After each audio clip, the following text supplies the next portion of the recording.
Uma estrela do mar do tamanho de um colosso escapa de um laboratório e começa a matar todos que cruzam seu caminho, ao mesmo tempo que os transforma em zumbis. E aí pessoal, sejam muito bem-vindos, eu sou o NodeHead e hoje nós recapitularemos a história de Esquadrão Suicida de 2021. Então preparem-se, é hora do recap. O governo dos Estados Unidos precisa realizar uma missão de altíssimo risco e super secreta em um país da América do Sul chamado Corto Maltese. Corto Maltese é um país que recentemente sofreu um golpe militar e se tornou uma ditadura extremamente cruel. Além dos problemas óbvios que isso acarreta, nesse país existe uma base de pesquisa científica chamada Jotunheim. Nos laboratórios desse lugar há uma criatura alienígena que o antigo governo estava estudando para tentar utilizar como arma. Porém, como o país foi tomado pelo General Luna, um militar abertamente anti-americano, os Estados Unidos precisam desesperadamente tirar toda a pesquisa da mão do inimigo. Para concluir a missão, Amanda, que é a diretora do presídio para supervilões e o cérebro por trás da missão,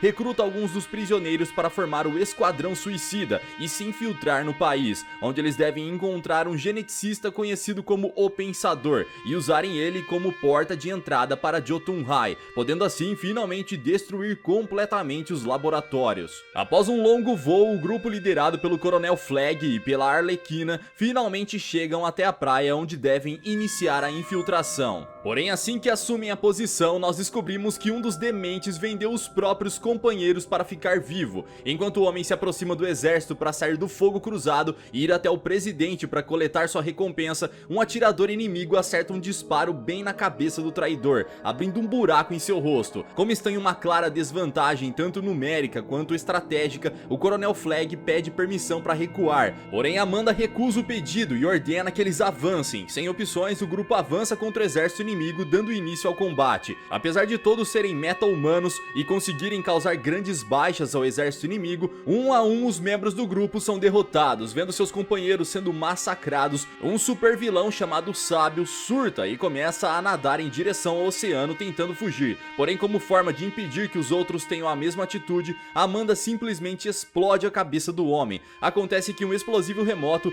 foi implantado na nuca de cada um deles para evitar desobediência, e Amanda usou isso para fazer o cérebro do Sábio voar pelos ares. Em outra parte da costa, o grupo 2, liderado por Robert Dubois, um super vilão conhecido como Bloodsport, consegue chegar à praia e entrar no país sem serem percebidos, já que todos os militares estão ocupados lidando com o outro grupo, que devido à gigantesca desvantagem numérica são massacrados com facilidade, com os únicos sobreviventes sendo Arlequina, que foi levada como prisioneira pelos militares, e o Coronel Flag, que tentou fugir pela mata, mas foi encontrado por um grupo de rebeldes no meio da selva. Após todas essas baixas, o atual Esquadrão Suicida é formado pelos atiradores de elite Sanguinário e Pacificador, o Tubarão Rei Nanaue, a Dominadora de Ratos Cleo e um esquisitão chamado de Homem Bolinha. Vocês vão entender o porquê desse nome mais à frente. Como está extremamente escuro em meia floresta tropical, o esquadrão decide acampar até o amanhecer para poderem seguir com a missão à luz do dia. Porém, assim que o sol nasce, Amanda comunica a eles que conseguiu a localização do Coronel Flag e ordena que eles mudem temporariamente o foco da missão para irem resgatá-lo. Assim que chegam no cativeiro, o esquadrão entra em ação e conseguem eliminar todos os inimigos com extrema facilidade.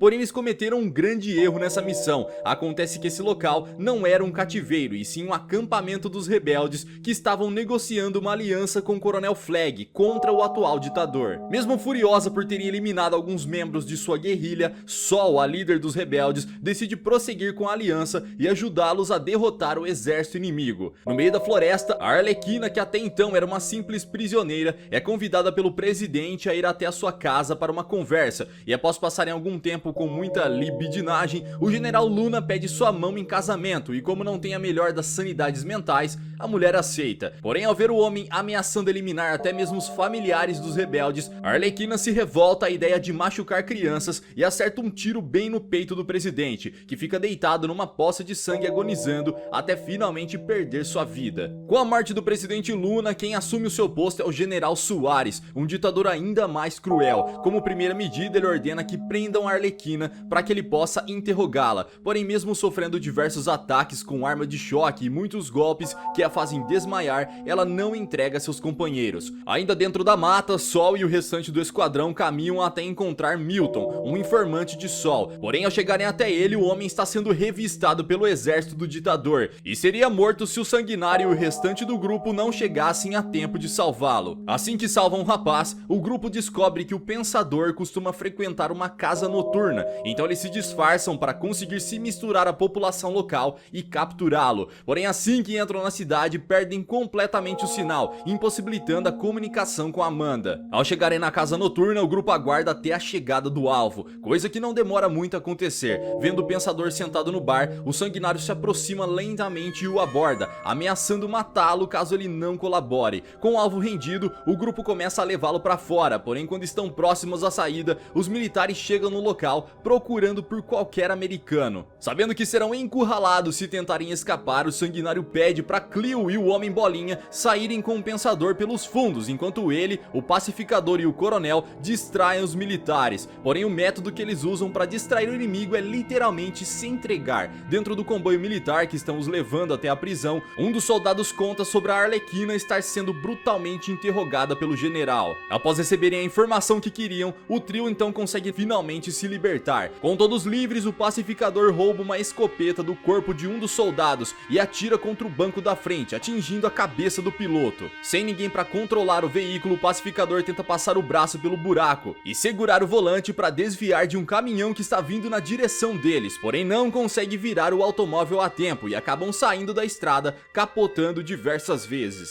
Por sorte, todos conseguem sair ilesos do carro e estão prontos para prosseguir na operação Jotunheim. Porém, sabendo que a Arlequina ainda está viva, o Coronel Flag decide desviar o foco da missão principal mais uma vez, ir ao resgate da última integrante da equipe. Sem poder continuar sua sessão de interrogatório com a Arlequina desacordada, o General Soares pede para seu capanga avisá-lo quando ela recobrar a consciência e começa a sair do prédio. Porém, assim que ele deixa a sala, descobrimos que a supervilã na verdade estava apenas fingindo o desmaio. Ela o pega por trás e quebra seu pescoço. A Arlequina então pega a chave que estava no cinto do criminoso e consegue se soltar. Totalmente livre, ela pega as armas dos soldados e começa a fazer uma verdadeira limpa no local, eliminando todos que encontra pela frente, deixando um verdadeiro mar de corpos e sangue ao seu redor. Já do lado de fora, ela encontra o seu grupo tentando invadir o prédio, frustrando o plano que eles elaboraram para resgatá-la. Certo, agora com todo o esquadrão reunido, eles se aproximam de Jotunheim e começam a traçar a estratégia, que na verdade é bem simples. Eles começam mandando os ratos controlados por Cleo roerem os fios das câmeras de segurança, e com isso feito, o Pensador começa a dirigir um ônibus onde todo o esquadrão está escondido até Jotunheim. Assim que passam pelo primeiro bloqueio militar, o Esquadrão Suicida finalmente entra em ação, eliminando todos os seguranças. Sem mais obstáculos, a equipe finalmente entra no local. Já do lado de dentro, eles se separam em dois grupos, um liderado por Sanguinário, que fica responsável por armar as bombas pelo prédio, enquanto o segundo, liderado pelo Coronel, vai até o subsolo das instalações e encontrar os arquivos da operação. Porém, assim que chegam no laboratório, eles se deparam com centenas de pessoas enjauladas, com estrelas do mar presas em seu rosto. Esse é o projeto Estrela do Mar. Bem, mas no que consiste esse projeto? Há 30 anos, alguns astronautas americanos encontraram e capturaram um ser alienígena com formato de estrela do mar e o nomearam como Stereo. Ao verem o potencial bélico da criatura, os Estados Unidos resolveram conduzir experimentos com o extraterrestre. Porém, como seria um baita escândalo se descobrisse um experimento desse tipo sendo realizado no país, os americanos fizeram um acordo com o antigo governo de Corto Maltese para conduzir os experimentos em Jotunheim. E agora, graças ao golpe militar, eles querem acabar com todos os registros dos experimentos, tanto para evitarem a polêmica,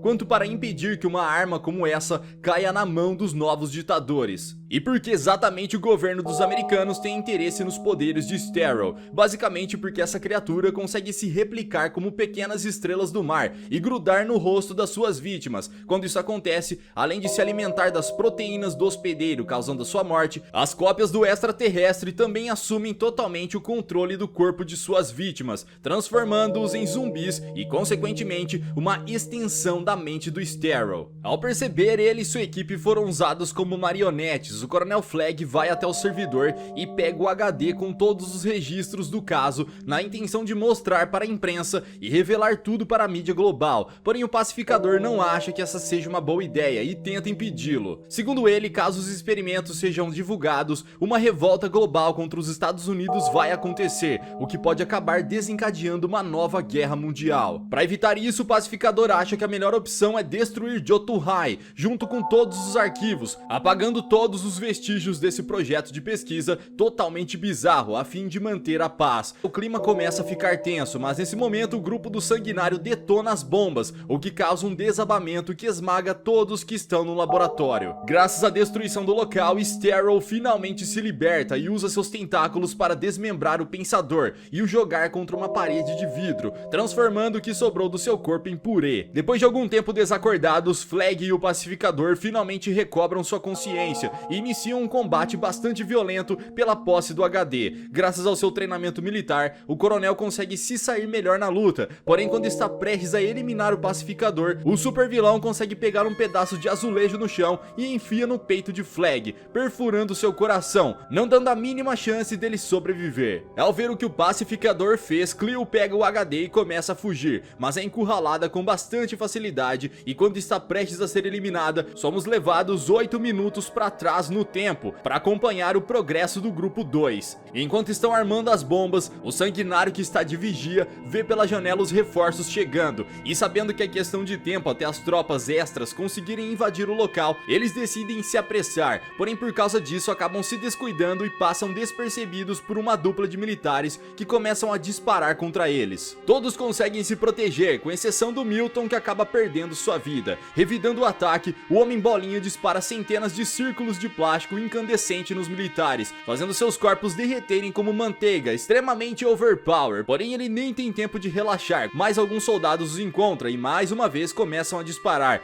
Por reflexo, o Bolinha joga seus discos de plástico nos inimigos, mas para o azar deles, um dos projéteis toca na sacola de explosivos que o Milton estava carregando e explode todo o andar. Com um impacto, o acrílico de um aquário que havia no prédio acaba se partindo, causando uma grande inundação pelas instalações e libertando algumas criaturas carnívoras que começam a atacar Nanaue. Para piorar ainda mais a situação, a explosão acabou ativando os dispositivos dos andares inferiores, danificando toda a estrutura da instalação. Quando o prédio começa a inclinar, a correnteza acaba jogando o Tubarão-Rei para fora, fazendo-o cair de uma altura de pelo menos 40 metros. Ao verem a criatura humanoide no chão, os militares começam a disparar contra ele, mas os projéteis não causam danos significativos. Assim que os homens começam a carregar suas armas, Nanaue se levanta e, furioso, corre na direção de um dos militares e arranca sua cabeça com uma única mordida. Nesse momento, o prédio já está bastante danificado e finalmente começa a desabar, obrigando todos os militares a recuarem. Tentando se salvar, o trio de super vilões tenta pular para outra parte do prédio, um pouco mais estável, porém o Sanguinário acaba caindo numa parte frágil que começa a ceder, o que faz ele parar justamente no andar do laboratório, onde Cleo e o pacificador estão. Após alguns segundos se encarando, os dois atiradores disparam um contra o outro e nós podemos ver claramente os dois projéteis avançando um contra o outro. E quando se chocam, a munição do líder do esquadrão estilhaça o outro projétil e atinge o pescoço do pacificador, fazendo-o sangrar até a morte. Com as coisas um pouco mais calmas, Cleo explica toda a situação do HD para o Sanguinário, ao mesmo tempo que o restante do esquadrão se junta a eles. Porém a calmaria dura bem pouco, galera. Após toda a demolição, Starro finalmente consegue se libertar e resolve entrar em ação. Ao verem a criatura colossal, os militares começam a disparar contra o Kaiju, porém Starro solta suas mini réplicas para possuir o corpo dos soldados, tirando-os de circulação e os transformando em seus zumbis. Enquanto observam a criatura demente avançando com seu exército na direção da cidade, a comunicação por rádio finalmente volta a funcionar. Aparentemente o que estava bloqueando o sinal estava em Jotunheim. Já sabendo da destruição que o Starro é capaz de causar, Cleo pergunta para Amanda o que eles devem fazer, porém a mulher considera a missão como concluída e ordena que eles voltem aos Estados Unidos, mas sabendo que milhões de civis perderiam suas vidas caso eles não façam nada, o esquadrão simplesmente se recusa a seguir a ordem e avançam na direção da criatura. Amanda então ameaça acionar os explosivos na base do crânio dos membros do esquadrão, porém quando ela está prestes a apertar o botão, uma das funcionárias acerta um golpe na cabeça da mulher, fazendo-a desmaiar.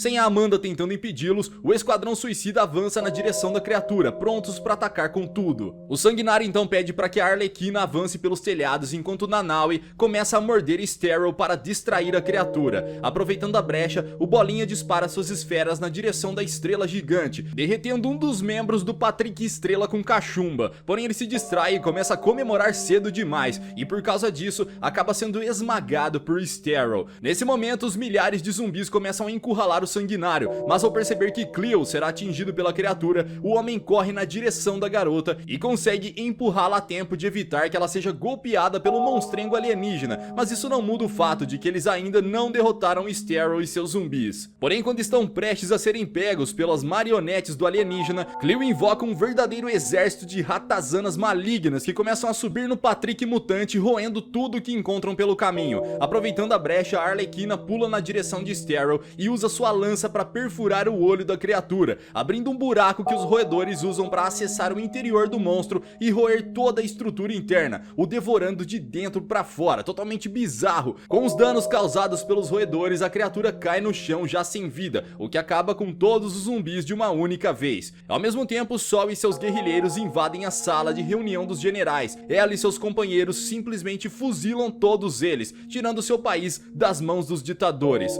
Assim que Amanda recobra a consciência, o Sanguinário mostra para ela que está com um HD e usa os arquivos para pressioná-la e deixá-los em paz. E sabendo o problema que aquelas informações poderiam causar aos Estados Unidos, a mulher aceita o acordo. Com isso, os arquivos do HD se mantêm em segredo, porém todos eles estão finalmente livres. E assim encerra-se os eventos de Esquadrão Suicida. Mas e vocês, o que fariam se tivessem que lutar contra essa criatura alienígena gigantesca? Acham que conseguiriam sobreviver? Deixa aqui embaixo nos comentários. Vejo vocês no próximo recap aqui do canal. Até lá!